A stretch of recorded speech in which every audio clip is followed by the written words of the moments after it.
यह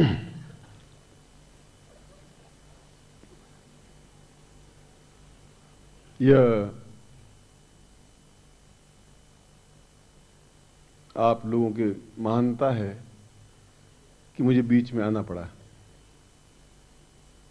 यह आप लोगों की श्रेष्ठता है कि मुझे आप लोगों को इस छोटी सी बात के लिए समझाना पड़ा। यह मैं ये समझ नहीं पाया, अगर आपके पास कोई कमी है किसी चीज की तो आप मुझे आके कह देते, मैं आपकी समस्या सॉल्व करता। उसके बाद भी मुझे यहाँ के जो स्टॉल के आयोजक हैं, स्टॉल पे लोग बैठे हैं, वे आपके ही गुरु भाई हैं।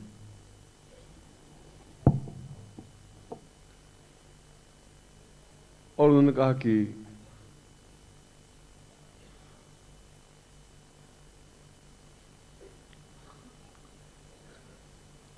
उमड़ रही है भीड़। आप स्वाभाविक हैं, आपका उमड़ना स्वाभाविक है।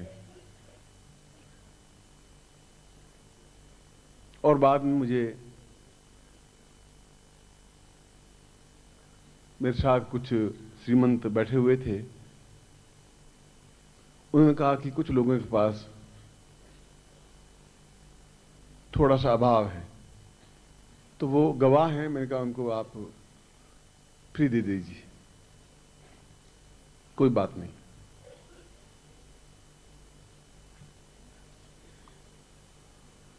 तो आप मुझे अगर कह देते तो तुम्हारा पिता इतना समर्थ है कि मैं सब कुछ ही आपको फ्री दे सकता था, देता। मगर इस बात का मुझे दुख हुआ, दो बातों का दुख हुआ। मैं आज आपको राज्याभिषेक दीक्षा देने के लिए खड़ा हुआ हूं। एक बार तो निश्चय किया कि दूं ही नहीं दीक्षा, कोई आपका मेरे ऊपर कोई ठेका नहीं है, बपोती नहीं है,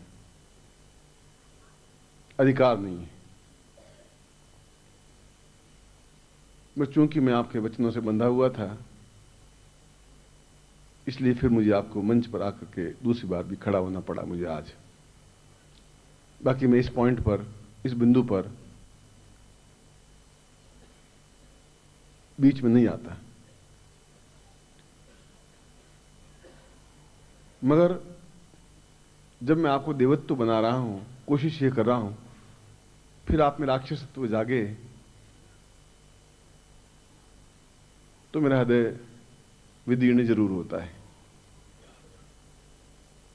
मगर मैं इस बात को समझ नहीं पाया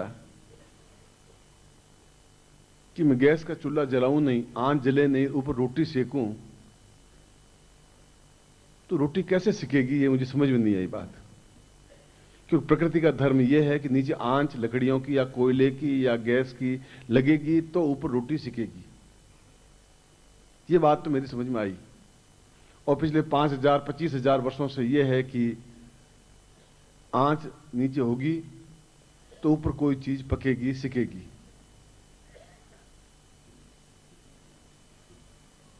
जब ब्रह्मांड प्रयोग आपके शरीर में होगा ही नहीं तो राज्याभिषेक कैसे हो पाएगा, मुझे यह समझ में नहीं आया। आप में से कुछ लोगों ने एक विनिमय किया, एक बिजनेस किया। मैंने बिजनेस नहीं किया। जो मेरे पास बैठे हुए थे वो गवाह हैं। और वो वहां का स्टाफ का एक कार्यकर्ता आया कि गुरुजी कुछ लोगों के पास धनराशि कम है। मैंने कहा उनको फ्री दे दीजिए, आप कुछ मत लीजिए उनसे। आप मुझे पहले कहते थे कि आप फ्री दीजिए, मैं आपको फ्री देता। मैंने आपको ये कहा कि मैं आपको कुछ भी फ्री में कुर्ता धोती दे देता हूं। जब मेरे पास कुछ धोतियां इकट्ठी होती है तो मैं बांट लेता हूं हम शिष्यों में। मगर ब्रह्मांड भेदन प्रयोग इसके साथ में करवाना जरूरी था, मैं उसमें करवा सकता था। मगर ब्रह्मांड भेदन के, जब ब्रह्मांड भेदन होगा ही नहीं तो राज्याभिषेक कैसे हो पाएगा, ये मेरे समझ में नहीं आया। आप में से 15, 20, 25, 30 लोग ऐसे हुए कि ये ले लीजिए, ये मुझे दे दीजिए। ये तो ऐसी तो कोई नमक तो है नहीं भाई, टाटा का नमक ले लीजिए, मुझे रूपा नमक दे दीजिए। ऐसा किया जैसा मुझे बताया गया। इसमें कोई संकोच की बात नहीं है, कोई शर्म की बात नहीं है। मेरी इसलिए नहीं कि अब आप शर्म ये करेंगे कि ये पास में बैठा सोचेगा कि ऐसा क्यों किया। ऐसा इसलिए किया कि उनकी कोई मजबूरी होगी। मैं जानता हूं आपकी व्यवस्थाओं को, आपकी मजबूरी को समझता हूं, मगर यह बात मैं भी समझता हूं कि बिना ब्रह्मांड भेदन के राज्याभिषेक सफलतापूर्वक नहीं हो सकता, यह मैं भी जानता हूं। बिना बिजली के माइक नहीं चल सकता, यह मैं भी जानता हूं। खाली उस तवे के ऊपर रोटी डालने से रोटी नहीं सेक सकती, अगर नीचे आंच नहीं होगी तो नहीं होगा। मैं उस समय ब्रह्मांड भेदन दीक्षा आपको दे सकता था, मगर दोनों का एक तारतम्य था। आपने उस तारतम्य को तोड़ने की कोशिश की, यह आपकी मर्जी है। मैं फिर भी मैं आपको आज्ञा देता हूं, क्योंकि मैं आपसे निवेदन नहीं कर सकता, मैं गुरु हूं, कि यदि आपने ऐसा एक्सचेंज किया है तो आपको ब्रह्मांड भेदन पैकेट वापस जाकर के काउंटर से लेना चाहिए। उनको अपनी मजबूरी बता दीजिए, उसमें कोई तकलीफ नहीं है। उसके बिना मेरा यह प्रयोग करवाना उन लोगों के लिए यूजलेस हो जाएगा। आप खुद इस बात को समझ सकते हैं। इसलिए अपनी आत्मा को कुचल करके काम मत करिए। मेरी आंख नीची मत होने दीजिए। इसलिए नहीं कि आप ऐसा कर रहे हैं, इसलिए कि मैं जिस जगह आपको पहुंचाना चाहता हूं वह आप पहुंचे वहां। ये सब छोटी चीजें हैं, इन चीजों की अहमियता नहीं है। इस माला का महत्व तो मूल्य आप नहीं समझ पा रहे हैं। ब्रह्मांड भेदन के प्रयोग को भी आप नहीं समझ पा रहे हैं। इस दुपट्टे को भी आप समझ नहीं पा रहे हैं। उसके बिना ये कैसे संभव कैसे होगा? जब उन्होंने कहा कि ऐसा किया, तो मैं इस प्रश्न को नहीं उठाता था, यहां उठाने की मुझे जरूरत नहीं थी। पर मुझे यह भी मालूम था कि ये क्षण वापस नहीं आ सकेंगे इनकी जिंदगी में। वह संभव हो ही नहीं सकता। संभव कैसे हो पाएगा? इसलिए यदि किसी ने ब्रह्मांड भेदन देकर के अगर माला ली है, तो आप मेरी आज्ञा को पालन कीजिए, और कोई संकोच नहीं है। कोई आपने गलत काम नहीं किया, कोई चोरी नहीं की है, मगर आपको ब्रह्मांड भेदन प्रयोग का पैकेट आपको लेना चाहिए, जिससे कि उन दोनों का तारतम्य बन सके। मैं तो उस समय भी आपको ब्रह्मांड भेदन प्रयोग कर सकता था, पर मुझे मालूम था कि इसके साथ ही ये हो सकेगा। आपको ऐसा करना चाहिए। आपकी व्यवस्था, आपकी मजबूरी, आप कार्यकर्ताओं को कहिए, वो आपको हेल्प करेंगे। वह उनकी ड्यूटी है कि वो आपको है, वो आपके गुरु भाई हैं। मगर ये चीज बहुत ऊंची है, वो चीज हल्की है, ऐसा नहीं हो सकता, संभव नहीं है। और मुझे अच्छा लगा है कि आपने अपनी मेरी आज्ञा का मानते हुए आपने वापिस सत्यता के पास पहुंचे, ये मुझे खुशी लगी। आपने शर्म नहीं की, इस बात की मुझे खुशी लगी। आप मेरे शिष्य हैं, इस बात की मुझे खुशी लगी। मैं पहुंचाना चाहूंगा, कैसे पहुंचा सकूंगा? कल को आंख मेरी नीची हो जाएगी, गुरुजी हुआ ही कुछ नहीं, तब मैं कैसे याद रखूंगा? आप खुद सोचिए इस बात को। मैं 10 मिनट तक बैठा हूं और आप जो आज्ञा का पालन कर रहे हैं, इस बात की मुझे प्रसन्नता हुई है। इसलिए प्रसन्नता हुई कि अभी आप में सत्यता का अंश है, झूठ नहीं है, छल नहीं है आप में।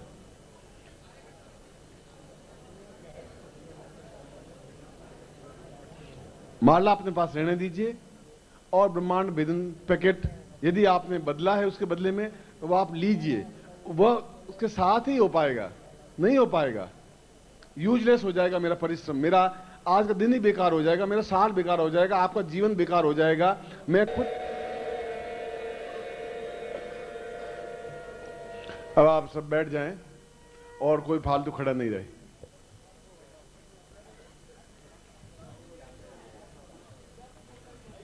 बैठ जाने का मतलब बैठ जाना होता है। जहां भी जगह हो बैठ जाएं, खड़े नहीं रहे।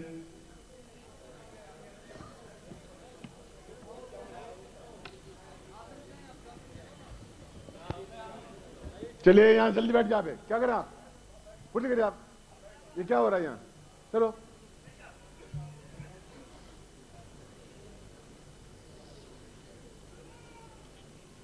आप जैसे महान शिष्यों को थोड़ी असुविधा हुई, उसके लिए आप स्वयं क्षमा प्रार्थी हैं, मैं तो हूं नहीं। आप स्वयं क्षमा प्रार्थी हैं अपने खुद के प्रति। और आपने मेरी आज्ञा का पालन किया, इस बात से प्रसन्नता हुई कि आप शिष्य हैं। अब मैं जिस उद्देश्य से हम यहां एकत्र हुए हैं,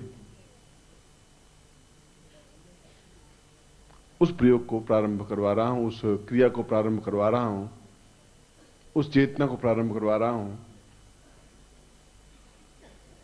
जो कि हमारे जीवन का मूल उत्स है। और सारे मेरे प्रवचनों में आपने इसके महत्व को समझा होगा कि ब्रह्मांड भेदन क्या है, राज्याभिषेक क्या है, राज्याभिषेक माला का क्या तात्पर्य है, शिष्य क्या है, गुरु क्या है, चेतना क्या है।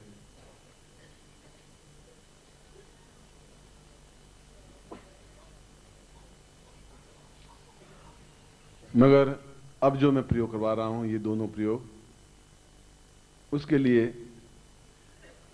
कृपया आप घूमे नहीं, क्योंकि आप मुझे सहयोग दें, बिल्कुल सरल चित्त से और सावधान और सही तरीके से बैठें, तो मैं सही ढंग से कार्य करवा सकूंगा। अन्यथा कई स्थान पर ऐसा हुआ है सन्यासियों में कि मैंने प्रयोग करवाना बंद करके घर चला गया हूं, अपने आश्रम में चला गया हूं। मैं इस बात की चिंता नहीं करता हूं।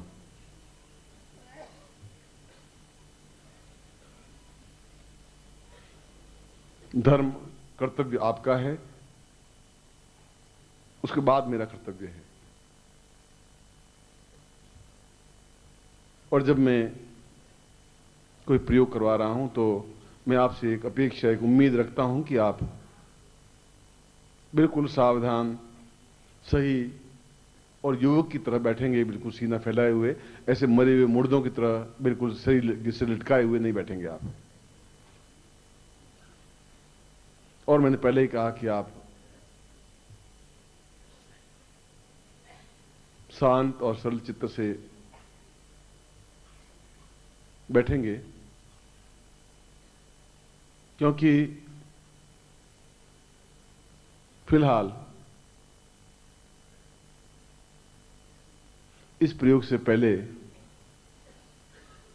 आपके पास दो आंखें हैं जिनको चर्म चक्षु कहते हैं, और जो मैं प्रवचन कर रहा हूं उससे आपके ज्ञान चक्षु जागृत होते हैं। प्रवचन से ज्ञान चक्षु जागृत होते हैं तो प्रयोग से फिर आत्म चक्षु जागृत होते हैं। अभी तो आपके ज्ञान चक्षु यह भी नहीं देख रहे हैं कि इस पर्दे के पीछे क्या है, कोई आदमी खड़ा है कि नहीं खड़ा है, आप नहीं देख पा रहे हैं। और मैं पूछूंगा है तो आप कहेंगे पता नहीं है कि नहीं है, आप नहीं देख पा रहे हैं, क्योंकि आपकी आंखें कुछ भी नहीं देखती। आदमी की आंखें देखती ही नहीं है। आपको ये एक एहसास है कि हमारी आंखें को देख रही हैं। अगर देख रही हैं तो मुझे बताइए कि आप जब इस गेट से घुसे थे अंदर, तो इस गेट पर धारियां बनी हुई है नई डिजाइन की। कितनी धारियां हैं मुझे आप बताइए। कोई पता नहीं। पता इसलिए नहीं कि आपने देखा ही नहीं, गेट से अंदर घुस गए, बस खत्म। और जब आप अपने जगह से यहां आए थे तो मार्ग में कितनी कारें आपको मिली थी, कुछ पता है? कुछ पता नहीं। तो आपने फिर देखा क्या? आए तो सही आप। इसलिए आंखें नहीं देख पाती आपकी। हम जब आंखों को कहते हैं कि देखिए तो देख पाती हैं। इसलिए आंखें अपने आप में, ज्ञान चक्षु जब तक जागृत नहीं होगी तब तक विवेक नहीं पैदा नहीं होगा, तब तक आत्मचक्षु जागृत नहीं होंगे। सद्गुरुदेव डॉक्टर नारायण दत्त श्रीमाली जी के दुर्लभ वीडियोस, पुस्तक, पत्रिका एवं साधना की निःशुल्क दीक्षा प्राप्त करने के लिए नीचे लिखे हुए नंबर पर वीरल पटेल जी को व्हाट्सएप पे अपना नाम और अपने शहर का नाम लिखकर भेजें। धन्यवाद।